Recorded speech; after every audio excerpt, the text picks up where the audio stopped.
Hoy día vamos a ver el tema del sistema nervioso relacionado con el examen del sistema motor. Nosotros tenemos como parte de la evaluación determinar a través del sistema motor la ejecución de los movimientos que dependen de la actividad integrada de todo el sistema nervioso. El sistema sensitivo va a enviar información y estímulos a la corteza. Dichos estímulos producen respuesta motora.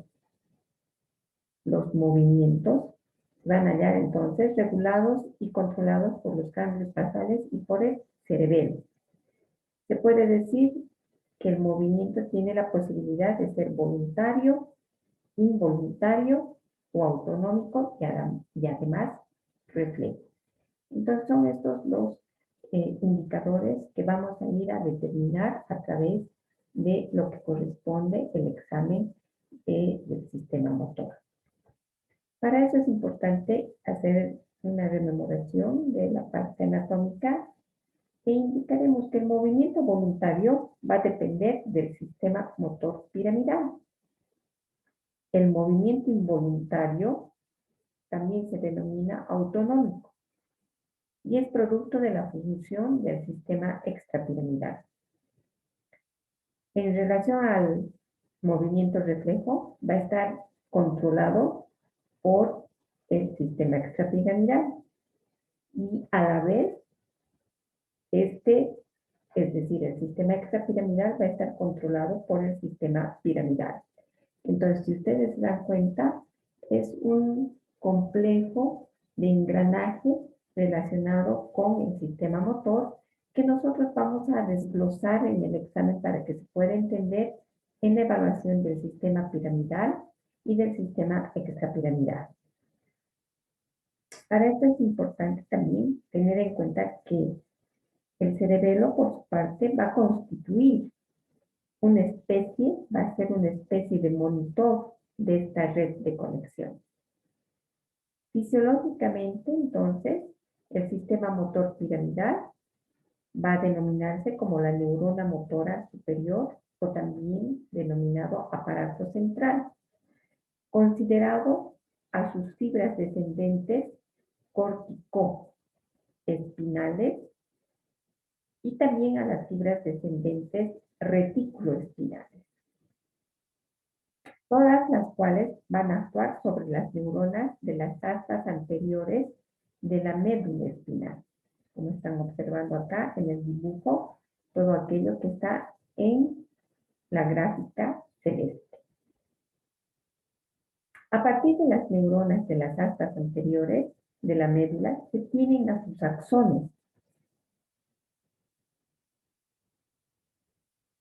La unión neuromuscular y el músculo que va a constituir el conjunto denominado la unidad motora, o vía común de Sherrington, o si gustan ustedes, aparato periférico, que se denomina la neurona motora inferior. Entonces sí es importante tomar en cuenta que vamos a tener todo lo que está relacionado con la neurona motora superior y la neurona motora inferior. Porque en el momento de hacer el examen, nosotros, una vez que determinemos que existe algún tipo de modificación, alteración, vamos a poder determinar los síndromes de neurona motora superior y hacer la diferenciación con el síndrome de neurona motora inferior. El sistema motor piramidal también es llamado el sistema voluntario o córtico-espinal. ¿Dónde se va a ir a formar?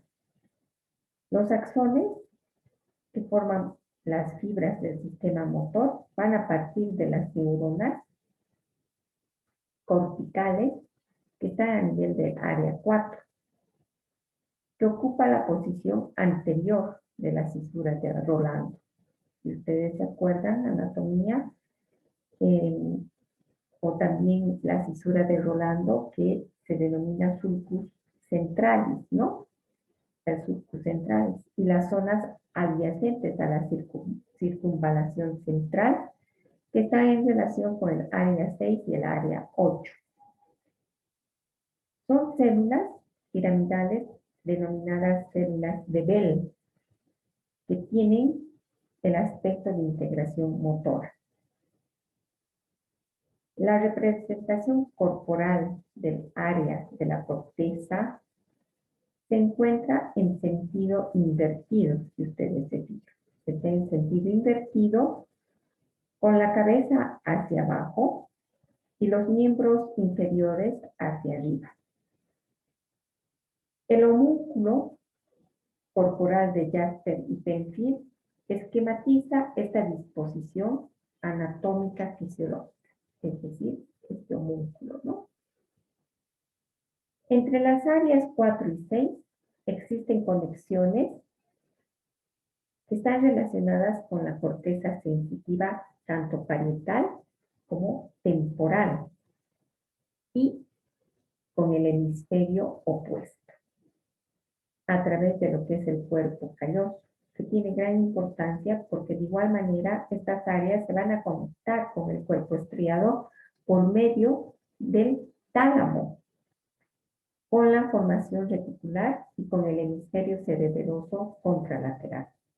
Entonces sí tiene gran importancia hacer una rememoración de lo que es el homúnculo motor y sensitivo, para que nosotros podamos ir a identificar posteriormente todas las características relacionadas con el sistema motor. Estas fibras van a ir a descender a través de la corteza motora, confluyendo hacia el brazo posterior de la cápsula interna a este nivel. Luego van a continuar su descenso por los pedúnculos cerebrales y por la protuberancia, para reunirse nuevamente en la parte superior del bulbo.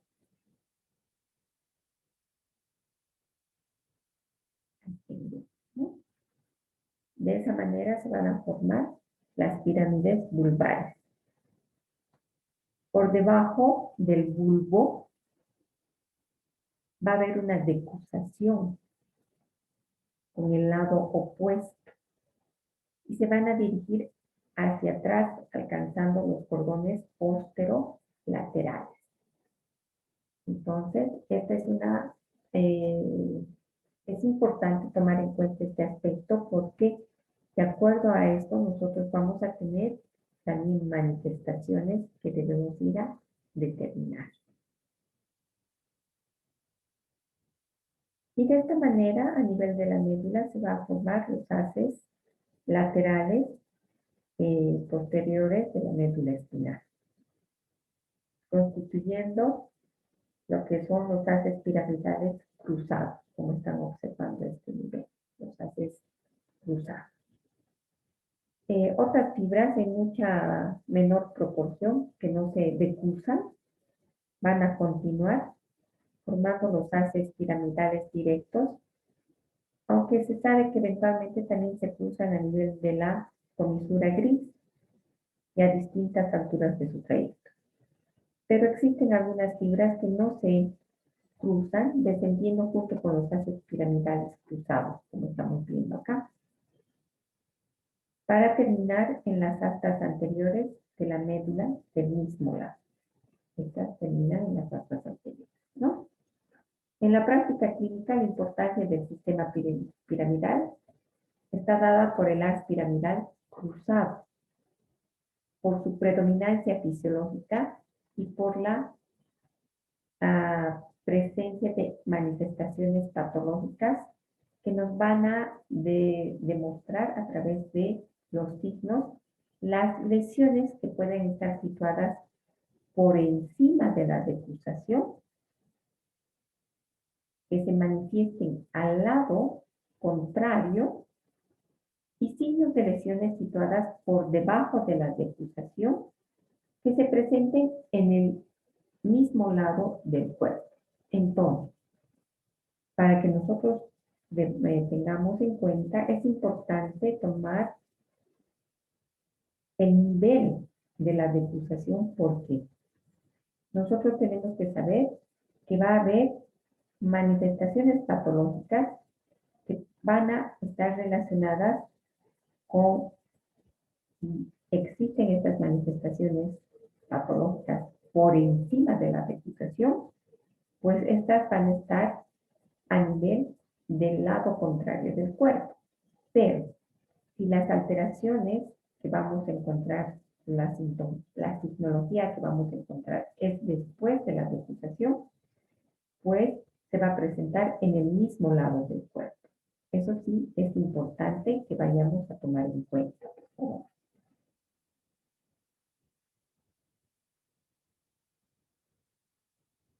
Entonces, teniendo en cuenta estas características de los tractos tanto córtico-espinal y córtico-nuclear, nosotros vamos a hacer la siguiente relación.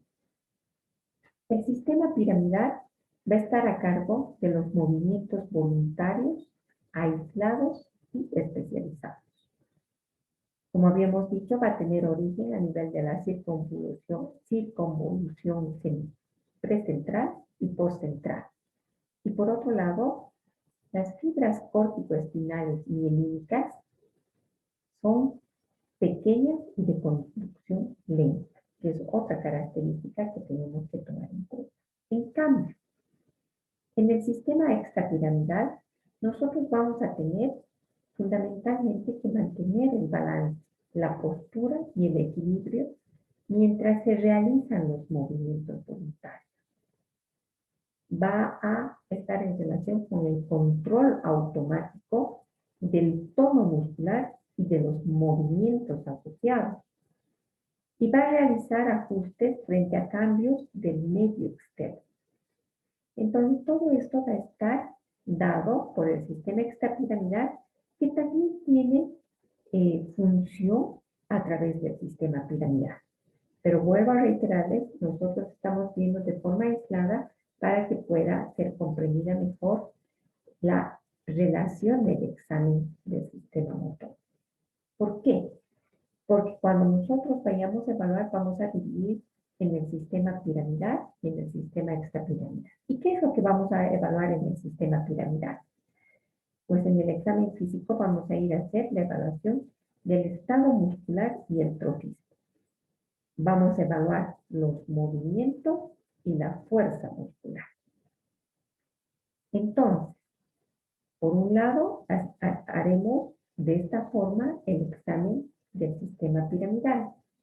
Y el sistema extrapiramidal va a ser evaluado a través del tono muscular, del reflejo plantar, pero en realidad de la patología de la alteración, es decir, de Babinski y de los reflejos sucedáneos y de las manifestaciones de disimetría. De esta manera nosotros evaluamos de forma aislada cada sistema. Pues, en la exploración del sistema motor piramidal, iremos a determinar en una primera instancia el estado muscular y el trofismo. Nosotros vamos a observar el tamaño, la forma de los músculos, buscando la presencia de la normalidad en el momento de la inspección, la normalidad, si existe la presencia de hipotrofia, es decir, disminución del tamaño de los grupos musculares, si hay hipertrofia, el aumento del tamaño, o si existe atrofia, es decir, no haya la formación adecuada muscular que puede estar relacionada con datos de denervación. Y por supuesto, nosotros tenemos que hacer en el momento de hacer la inspección acerca del trofismo muscular, tenemos que evaluar de manera comparativa, es decir, tenemos que ir a hacer el examen contralateral, evaluando una extremidad con la otra extremidad, para determinar todos estos aspectos relacionados con la inspección del trofismo. Pero a la vez es importante que nosotros tomemos en cuenta que en el trofismo puede influir algunas condiciones para que existan modificaciones. Va a haber un buen trofismo cuando hay condiciones óptimas de nutrición, un buen desarrollo, una buena renovación versus una vida adecuada de los tejidos.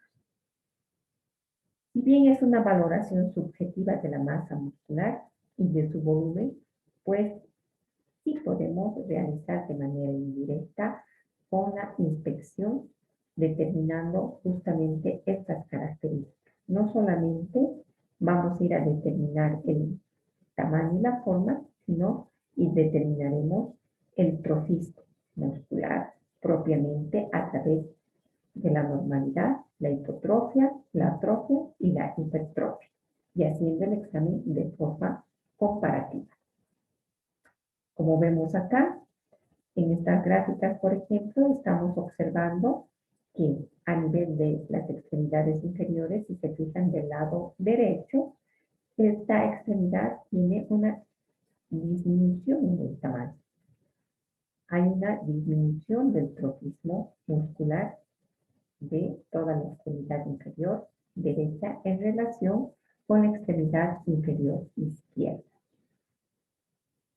Vemos en esta gráfica superior derecha, de igual manera existe modificaciones en el trofismo de ambas extremidades.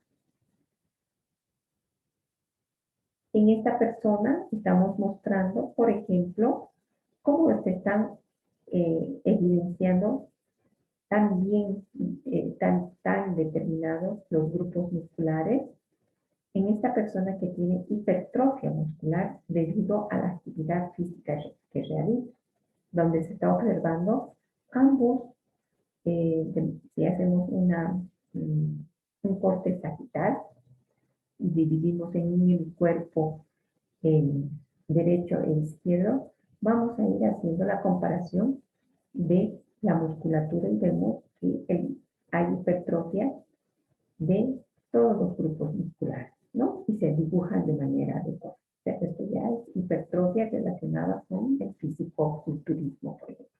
Acá vemos la simetría debido a que existe hipotrofia en la extremidad inferior derecha en relación con la izquierda. Una segunda instancia de evaluación del sistema motor piramidal está relacionado con los movimientos. Los movimientos que nosotros tenemos que realizar en el momento de hacer el examen físico está en relación con el movimiento pasivo, el movimiento activo y el movimiento de oposición. Primeramente examinaremos entonces los movimientos pasivos de las distintas partes del cuerpo, siempre desde la cabeza, del cuello hacia abajo, sujetando cada segmento corporal y movilizándolo sin la ayuda del paciente. Entonces, el movimiento pasivo es cuando el examinador va a realizar el movimiento. Y posterior a eso, nosotros vamos a pedir que el paciente realice el movimiento sin que el examinador sea el que esté desencadenando o estimulando el movimiento, y de esa manera se convierte en movimiento activo, donde nosotros vamos a poder determinar la musculatura, evidenciando que estos movimientos sean de manera adecuada, para posteriormente hacer movimientos de oposición, donde el examinador va a oponer resistencia a los movimientos de flexión o extensión o de lateralización que se realice, por ejemplo, en el cuello, que se pueda hacer a nivel estos movimientos de oposición a la fuerza en bíceps, en tríceps, en abductores, pronadores, por ejemplo. Evaluando tanto extremidades superiores como extremidades inferiores y comparando ambos lados. También, entonces, nosotros, una vez que terminemos de hacer los movimientos pasivos, activos y de oposición o de contrarresistencia, iremos a determinar lo que es la fuerza muscular. La fuerza muscular la vamos a determinar haciendo justamente, por ejemplo, a nivel de extremidades inferiores, los dedos de los pies son, vamos a pedir que el paciente se pare de puntas y luego sobre los talones para poder evaluar la acción de los gemelos y de los tibiales. En las extremidades superiores, nosotros vamos a poder evaluar la fuerza muscular a través de la evaluación parcial cuando pedimos que los pacientes agarren nuestros dedos índices y medios con la mano opuesta y hagan fuerza. Y de esta manera nosotros podemos determinar la fuerza opositora o la fuerza que tienen las manos de los pacientes. Pero también nosotros vamos a determinar la fuerza muscular a través de la evaluación de algunas pruebas. Estas pruebas están relacionadas con lo que son la maniobra de Mingasini, la maniobra de Barré, o también denominada maniobra de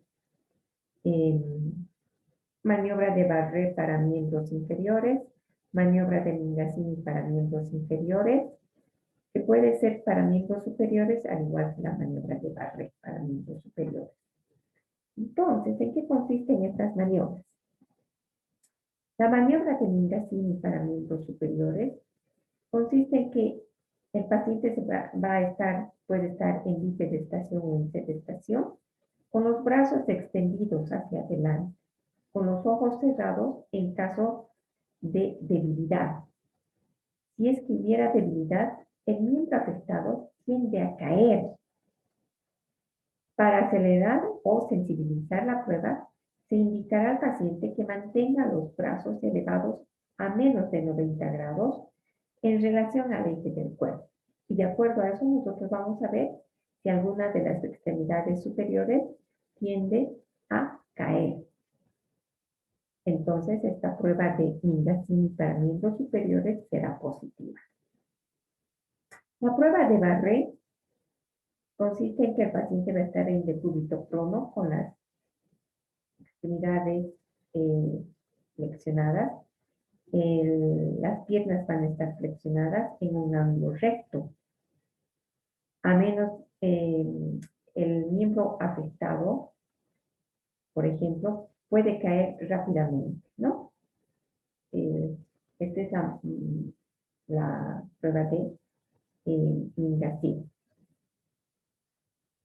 Entonces, si ustedes se fijan, acá en la maniobra de Mingasini para miembros inferiores, el paciente va a estar con las extremidades, pueden estar semiflexionadas o, de lo contrario, con una angulación de 90 grados de las rodillas y de las caderas. Y lo que vemos es que en el momento que colocamos en esa posición, si existe la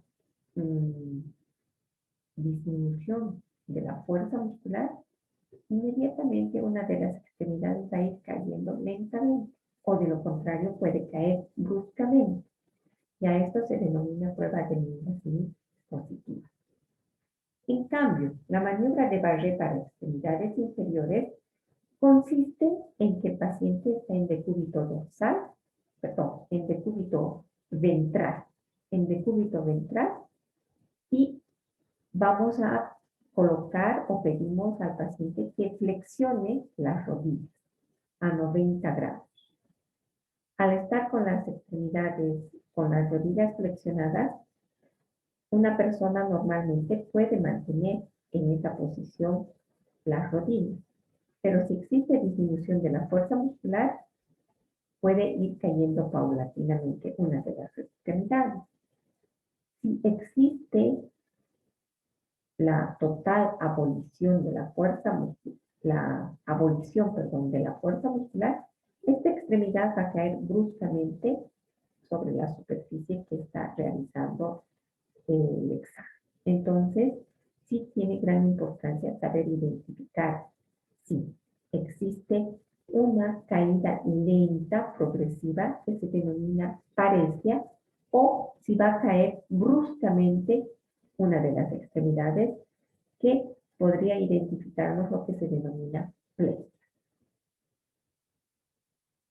La maniobra de Barré para miembros superiores consiste en que el paciente va a flexionar a nivel de las articulaciones del codo, colocando las palmas de las manos de manera conjunta y poder determinar de esta manera la fuerza muscular.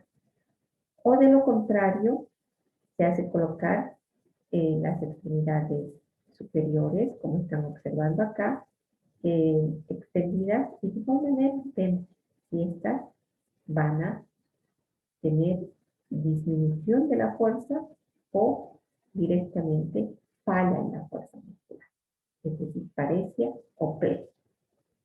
Entonces, las maniobras tanto de Mingasini, como estamos observando acá, o de Barré, como estamos observando acá, Barré para miembros superiores, Barré para miembros inferiores, Mingasini para miembros superiores, Mingasini para miembros inferiores. Si existe disminución de la fuerza muscular, se denomina parecia. Si hay ausencia en la fuerza muscular, se denomina plegia. Y si hay ausencia, por ejemplo, si estamos haciendo la maniobra de Mingasini, si la extremidad inferior derecha es la que está afectada, inmediatamente cae, de manera brusca cae la extremidad. Pero si hay una disminución de la fuerza muscular, es la caída paulatina, lenta. Entonces, de esta manera, nosotros podemos evaluar lo que es la fuerza muscular. Es importante que tomemos en cuenta para esto lo que es la escala de Daniels. A través de la escala de Daniels, nosotros vamos a poder determinar la fuerza muscular, la normalidad o la ausencia de la misma. Es normal cuando la gama de movimientos contra la gravedad tiene total resistencia. Tiene un grado 4, es decir, que es un 75% de la gama de movimiento contra la gravedad y cierta resistencia, pero existe algo de debilidad en ese movimiento. Un grado 3 es un 50% de la fuerza muscular, donde el movimiento los movimientos contra la gravedad son totales, pero no hay una buena contrarresistencia. El grado 2, cuando existe un 25% de fuerza muscular, siendo una gama total de movimiento, pero no existe una contragravedad. Es decir, es un movimiento alterado de la contragravedad. En un grado 1, donde solo hay un vestigio del movimiento. Y el grado 0, donde ya no hay movimiento. Es decir, no hay fuerza muscular. Entonces, en ese sentido, nosotros podemos tener lo que hemos denominado parecia o plegia. Vuelvo a repetir, plegia o también denominada parálisis, que es la falta de la fuerza muscular. Parecia, que es la disminución de la fuerza muscular. Y de acuerdo a esto, nosotros podemos identificar que puede tratarse de una monoparesia o monoplegia cuando está comprometiendo un determinado miembro. Puede ser miembro superior derecho, izquierdo, inferior derecho o izquierdo. En este caso, el compromiso se denomina monoparesia de miembro superior derecho. Acá tenemos lo que se denomina paraplegia. La paraplegia va a ser la afección, la parálisis de ambas extremidades inferiores. A eso se denomina paraplegia. Y se denominará paraparesia cuando hay disminución de la fuerza muscular en ambas extremidades inferiores. Se denomina hemiplegia cuando existe compromiso de parálisis de una de las extremidades superiores con una extremidad inferior. A eso se denomina hemiplegia, cuando hay compromiso de la mitad del cuerpo. de una de las extremidades superiores con la extremidad inferior. Se denomina tetraplegia o tetraparesia cuando existe compromiso de las 4 extremidades. Y se denomina diplegia o diparesia cuando el compromiso es en extremidades superiores. Puede ser diplegia o diparesia relacionada con la parte de extremidades superiores. Entonces, en ese sentido, nosotros estamos evaluando todo lo que corresponde al sistema motor piramidal. Y ahora entramos a evaluar lo que corresponde al sistema motor extrapiramidal. ¿A través de qué? Nosotros evaluaremos en una primera instancia lo que corresponde al tono muscular. El tono muscular no es más que la resistencia pasiva al movimiento, que está presente en un determinado músculo que se encuentra voluntariamente relajado. Nosotros vamos a palpar los músculos y vamos a poder determinar los movimientos pasivos a nivel de las articulaciones del paciente. Normalmente se sentirá una ligera resistencia a estos movimientos pasivos, lo cual constituye el tono muscular. Y así nosotros vamos a poder detectar posibles alteraciones determinadas a través de lo que es el aumento del tono, que se denomina hipertonía, o la disminución del tono muscular a través de la hipotonía. La hipertonía puede ser a la vez un proceso de rigidez o un proceso de hipertonía de espasticidad. Y esto sí tiene gran importancia que vayamos a tomar en cuenta, porque los estados de rigidez siempre se van a relacionar con alteración del sistema extrapiramidal. En cambio, los estados de hipertonía de la espasticidad se relacionan con alteraciones de la vía piramidal. En cambio, la hipotonía va a tener relación con neuropatías de origen periférico. Entonces, sí es importante que nosotros sepamos identificar estos cambios relacionados con el tono muscular. Nosotros, cuando hablamos de hipotonía, por ejemplo, vamos a ver al paciente, como estamos viendo en este gráfico, todo laxo. No va a haber una buena, por ejemplo, este niño no tiene la facilidad de quedarse en la posición, por ejemplo, de sentadito. Inmediatamente, fíjense cómo se ve que rápidamente este cuerpito está flácido, es como si estuviera, es similar a una muñeca de trapo en la cual ustedes la hacen sentar e inmediatamente la muñeca se desparrama. Pasa lo mismo, lo que estamos observando acá, este niño está hipotónico y no se puede quedar sentado, no hay una buena tonicidad. Y fíjense cómo se encuentra todo flácido. En cambio, cuando existe la hipertonía, esta persona va a estar con una contractura que se va a notar a través de lo que es la rigidez o la espasticidad. La hipertonía, debido a la rigidez, la vamos a determinar a través de 2 signos. Uno de los signos se denomina el signo de la rigidez del tubo de plomo y el otro es el signo de la rueda dentada. ¿Qué es la rigidez? Es el aumento de la resistencia muscular que se percibe o que va a percibir el examinador al mover una determinada articulación que se halla en reposo, en cuyo caso la resistencia va a persistir durante el curso completo del movimiento que va a realizar. Entonces, se puede comparar el signo del tubo de plomo, es similar a cuando nosotros tenemos esa sensación de que estamos doblando una barra de plomo. La presencia de este signo es importante porque nos va a indicar, como habíamos mencionado anteriormente, que existe lesión a nivel del sistema piramidal, que puede ser a nivel de los ganglios basales, del diencéfalo o del tallo cerebral. En cambio, la rigidez de los grupos musculares agonistas y antagonistas puede producir lo que se denomina el signo de la rueda dentada,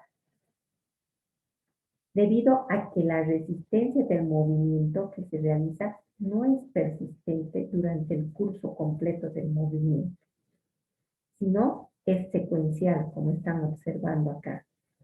Es como si nosotros estuviéramos subiendo una cremallera cuyos dientes facilitan y a la vez obstaculizan alternativamente el movimiento. Es un movimiento, entonces, no limpio, sino con un obstáculo alternativo al movimiento.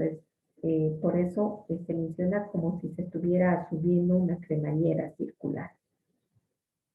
Este signo, ¿no?, es importante porque afecta fundamentalmente al sistema piramidal. Entonces sí tiene gran importancia. El otro criterio que tenemos que ir a evaluar en la hipertonía está relacionado con lo que es la espasticidad. Y la espasticidad no es más que el aumento de la resistencia muscular que percibe en realidad el examinador en el momento de realizar un determinado movimiento articular. Se va a determinar la resistencia inicial. Esta resistencia inicial va a desaparecer rápidamente, se va a comparar como si se estuviera abriendo una navaja. Por eso se denomina el signo de la navaja. Esta extremidad, por ejemplo, superior, estaba en flexión. Y en el momento de realizar el movimiento de extensión al inicio, se percibe una limitación, una resistencia muscular. Y cuando pasa esa resistencia, inmediatamente y de forma brusca, se va a extender esta extremidad. Por eso se denomina como un signo de navaja. Y el signo de navaja puede ser para extremidades superiores como también para extremidades inferiores. Nosotros podemos tener al paciente en esta posición de extensión de la extremidad y podemos hacer la flexión. En el momento de hacer la flexión, al inicio de la flexión va a haber una resistencia primaria e inmediatamente va a flexionarse bruscamente. A esto se denomina entonces el signo de la navaja y está relacionado con la espasticidad. Es un dato que nos está indicando la presencia de alteración a nivel extrapiramidal. Habíamos indicado también que en el examen del sistema motor extrapiramidal nosotros vamos a evaluar en una primera instancia el reflejo plantar para poder determinar la estimulación del sistema extrapiramidal, que es a través del reflejo de Babinski. ¿Y qué es el reflejo de Babinski? Previamente a eso tenemos que saber que el reflejo plantar se realiza con una estimulación puede ser de una aguja roma. Esta estimulación va a ir por la parte lateral del pie y a través de todo lo que corresponde a las cabezas de los metatarsianos hasta llegar al dedo, al primero T. En el momento de hacer este estímulo, ¿qué es lo que va a haber? Normalmente puede haber una ligera flexión de los dedos, pero si existe una hiperextensión del primer ortejo con una extensión en forma de abanico de los demás dedos, pues estamos frente a lo que es el signo de Babinski. Y el signo de Babinski, pues nos está hablando de que existe una estimulación del sistema extrapiramidal. Conjuntamente con el signo de Babinski, nosotros tenemos a los sucedáneos del Babinski.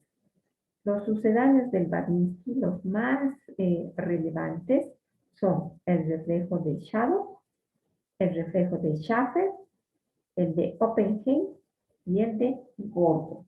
¿En qué consiste? El reflejo de Shadow consiste en que nosotros vamos a estimular a nivel de la cara lateral del pie.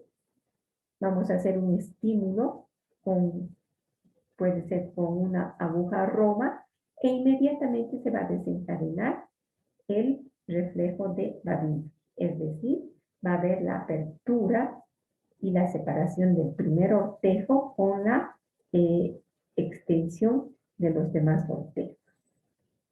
El reflejo de Schaffer consiste en que nosotros vamos a hacer una presión o vamos a pellizcar a nivel del tendón de aquí y se va a desencadenar lo que es el Babinski.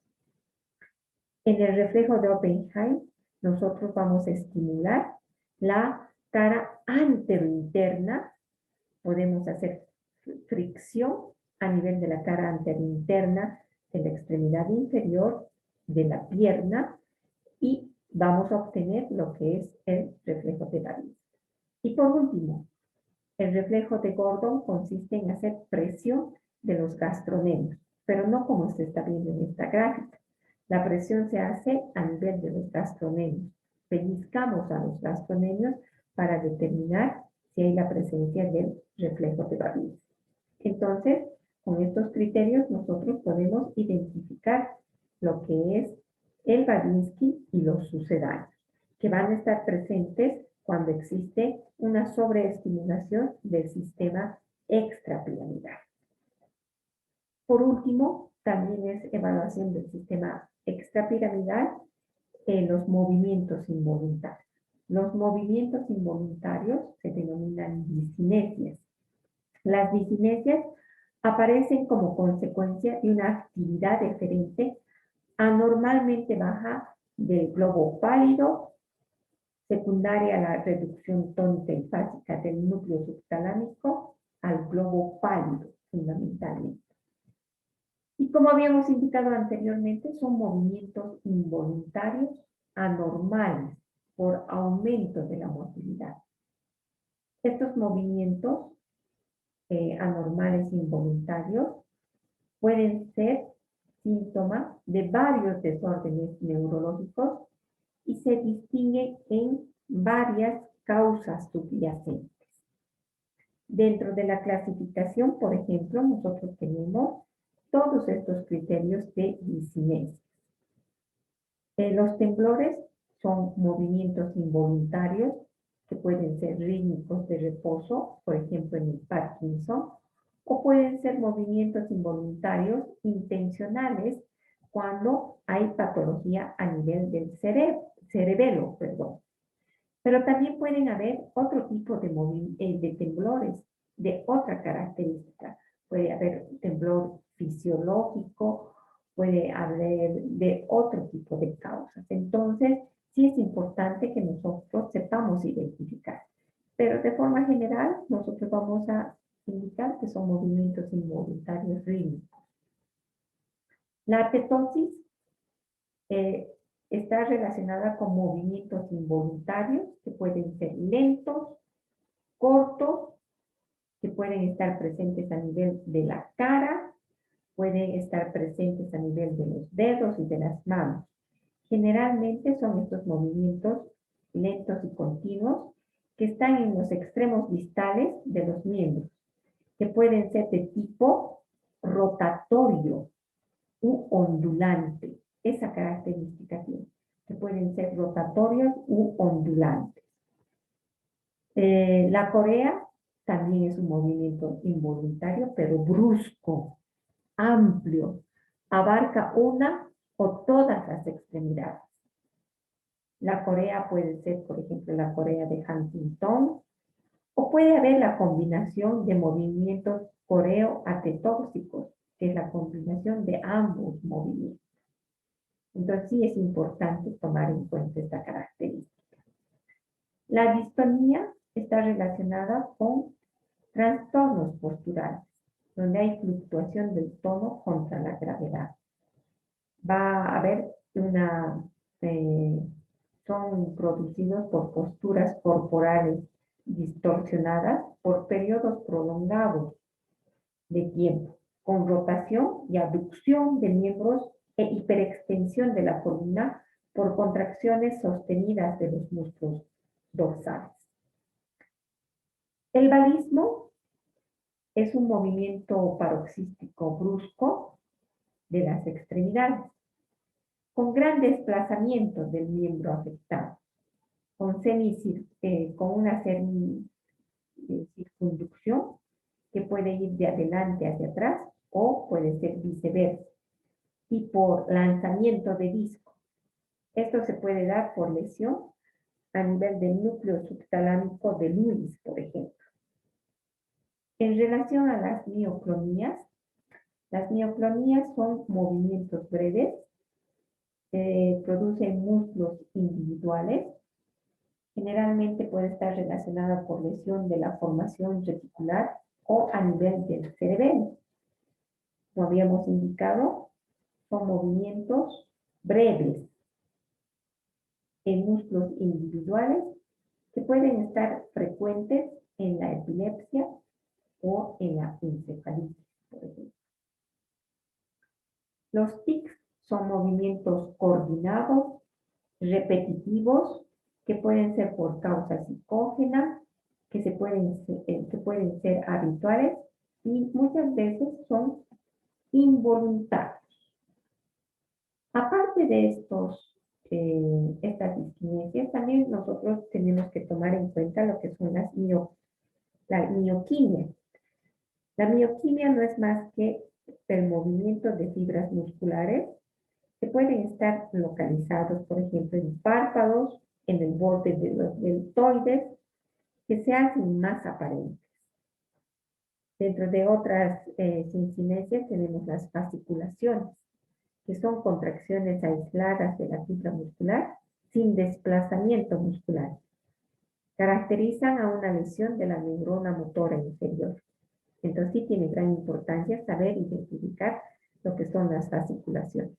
Vuelvo a reiterar, son contracciones aisladas de las fibras musculares, sin que exista desplazamiento muscular. Y por último, las fibrilaciones, que solo afectan algunas fibras, por lo que solamente es posible detectarlas mediante procedimientos de electrodiagnóstico. Es decir, es difícil que nosotros podamos evaluar a través del examen físico habitual. Y de esta manera nosotros podemos ir a identificar lo que es el síndrome piramidal y poder hacer la determinación de lo que es la lesión de la neurona motora superior en relación con la lesión de la neurona motora inferior. En la lesión de la neurona motora superior, nosotros lo que vamos a tener generalmente es atrofia muscular, que puede ser moderada y está relacionada por el desuso del músculo. En cambio, en la lesión de la neurona motora inferior, la atrofia muscular es marcada y es desde un inicio. Entonces, sí hay una diferencia. En la lesión de la neurona motora superior, nosotros vamos a tener el aumento del tono muscular relacionado con la espasticidad. Acá va a haber espasticidad en relación con la lesión de la neurona motora inferior, que existe hipotonía muscular. Hipotonía muscular. En la neurona motora superior, nosotros vamos a tener generalmente hiperreflexia en relación con lo que es la neurona motora inferior, que existe la presencia de hiporreflexia o arreflexia. Entonces sí es importante saber esta característica.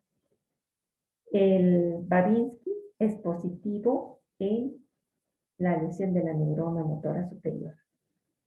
En la lesión de la neurona motora inferior puede ser que esté presente, pero generalmente es un reflejo flexor. Y la otra diferencia es que en la lesión de la neurona motora superior no hay fasciculaciones. En cambio, en la lesión de la neurona motora inferior sí existe fasciculación. Y la distribución es difusa. Acá nuevamente pongo la misma relación para que ustedes vean que cuando existe parálisis central, hay compromiso de la el compromiso es de la lesión de la neurona motora superior. Acá va a haber el compromiso de varios músculos. En un inicio puede ser que haya flacidez, pero generalmente después hay hipertonía. Y la hipertonía se relaciona con la espasticidad. Va a haber disminución del volumen del grupo muscular afectado. Los reflejos osteotendinosos pueden estar normales en un inicio, pero generalmente hay hiperreflexia. Algo importante que los reflejos cutáneos abdominales, que son reflejos superficiales a nivel abdominal, van a estar disminuidos o abolidos, con presencia de Babinski. En cambio, en la parálisis periférica, cuando hay lesión de la neurona motora inferior, va a tomar generalmente a un músculo aislado, donde hay hipotonía o atonía, con flacidez muscular del lado paralizado. Atrofia precoz y marcada, con los reflejos osteotendinosos del lugar disminuidos o abolidos, y los reflejos cutáneos abdominales son normales o conservados, con Babinski negativo.